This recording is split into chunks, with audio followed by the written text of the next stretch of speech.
Assalamualaikum warahmatullahi wabarakatuh. Hai anak-anak ibu semuanya. Nah, udah sampai kita di topik paling seru nih yang kita tunggu-tunggu, yaitu tentang tata surya. Jadi kita akan membahas di bab kali ini mengenai luasnya alam semesta dan jagat raya sebagai wujud ciptaan Tuhan yang Maha Kuasa, mengenai betapa luasnya nikmat, karunia, dan kebesaran Allah yang Allah tunjukkan dan Allah sediakan kepada kita sebagai pembelajaran untuk senantiasa bersyukur dan senantiasa mempelajari semua apa-apa yang di luar pengetahuan kita selama ini.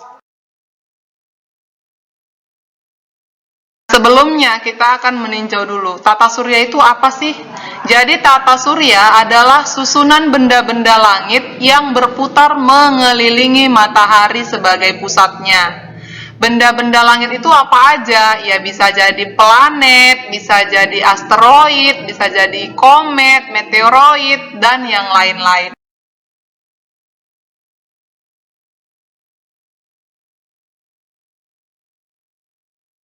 Kemudian, di dalam jagat raya atau alam semesta kita ini, kita juga mengenal yang namanya galaksi. Galaksi dalam jagat raya itu apa? Jadi galaksi itu adalah kumpulan bintang, planet, gas, debu, nebula, dan benda-benda langit lainnya yang berada dalam ruang hampa jagat raya. Nah, untuk beberapa jenis galaksi yang paling umum kita ketahui atau bisa dikatakan yang paling terkenal, ya. Itu yang pertama galaksi Bima Sakti di mana sistem tata surya kita berada. Yang kedua ada galaksi Awan Magellan, yang ketiga ada galaksi Andromeda, yang keempat ada galaksi Jauh. Apakah galaksi hanya ada yang 4 ini aja? Bukan anak ibu. Jadi ada banyak galaksi yang tersebar di alam semesta jagat raya kita ini. Tetapi yang umumnya wajib kita ketahui atau yang bisa kita artikan paling terkenal itu adalah yang 4 ini. Begitu ya anak ibu. Pada tahun 1926, Edwin Hubble mengatakan 4 macam galaksi menurut bentuknya. Jadi galaksi-galaksi yang ada di jagat raya itu bermacam-macam bentuknya anak ibu. Ada yang bentuknya itu spiral, elips, kemudian spiral tak berpalang, dan galaksi tak beraturan. Baik anak-anak ibu, sekarang kita masuk ke anggota sistem tata surya kita.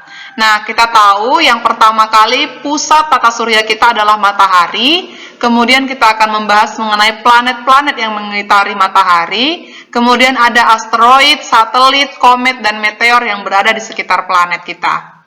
Nah, planet di sistem tata surya kita itu ada 9. Yang pertama itu yang paling dekat dengan matahari adalah Merkurius, yang kedua Venus, yang ketiga Bumi, yang keempat Mars, yang kelima Jupiter, keenam Saturnus, selanjutnya Uranus, Neptunus, dan yang paling jauh dari matahari adalah Pluto. Nanti kita akan bahas di topik selanjutnya, apakah sebenarnya Pluto ini termasuk planet atau bukan, dan mengapa dia sudah dihilangkan dari sistem tata surya kita dalam anggota planet ya. Jadi sekarang itu yang terbaru planet kita jumlahnya hanya tinggal 8. Nah, sebelum kita lanjut membahas mengenai planet-planet kita yang ada di tata surya kita akan bahas dulu yang menjadi pusat sistem tata surya kita, yaitu tentang matahari. Dan matahari itu adalah sebagai salah satu bintang. Nah, jadi bintang itu apa? Bintang itu terbentuk dari gas dan debu. Sebagian besar tersusun dari gas hidrogen, makanya dia memiliki energi yang cukup panas dan mampu memancarkan cahayanya sendiri. Itulah yang dikatakan dengan bintang. Matahari merupakan salah satu bintang yang berukuran sedang. Artinya masih banyak bintang-bintang lain di alam semesta kita yang ukurannya jauh lebih besar daripada matahari.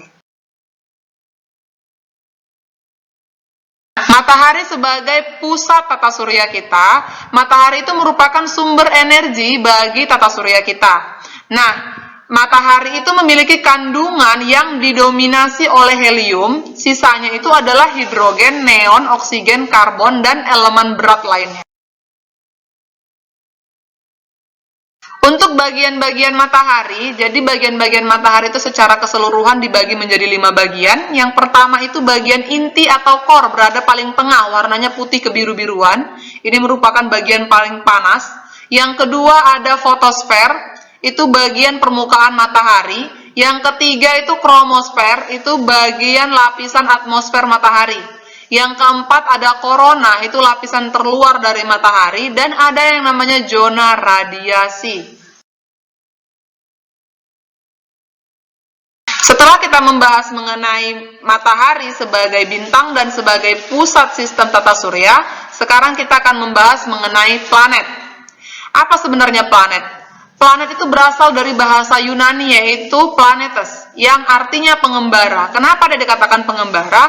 Karena seluruh planet yang ada dalam sistem tata surya kita ini selalu bergerak mengelilingi matahari sebagai pusat orbitnya.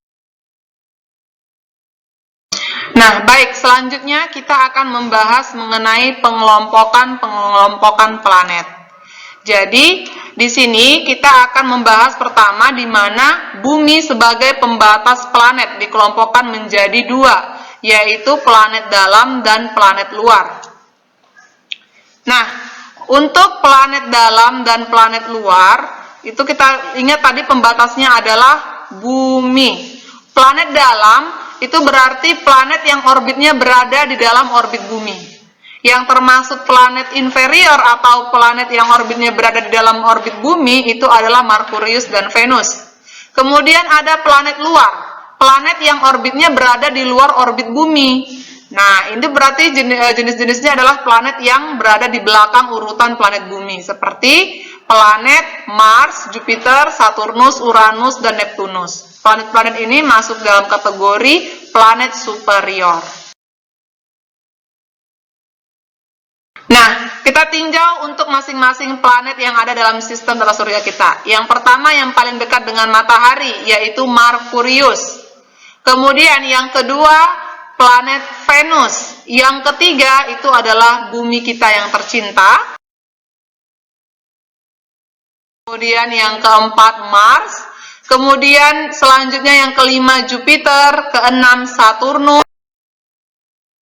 kemudian ketujuh Uranus, kedelapan Neptunus, dan yang paling jauh dari matahari adalah Pluto. Cukup sekian anak-anak ibu pembahasan kita untuk kali ini, maka kita akan lanjutkan lagi pembahasannya melalui Zoom meeting dan diskusi bersama. Ibu ucapkan, billahi taufiq wal hidayah, assalamualaikum warahmatullahi wabarakatuh. Bye-bye.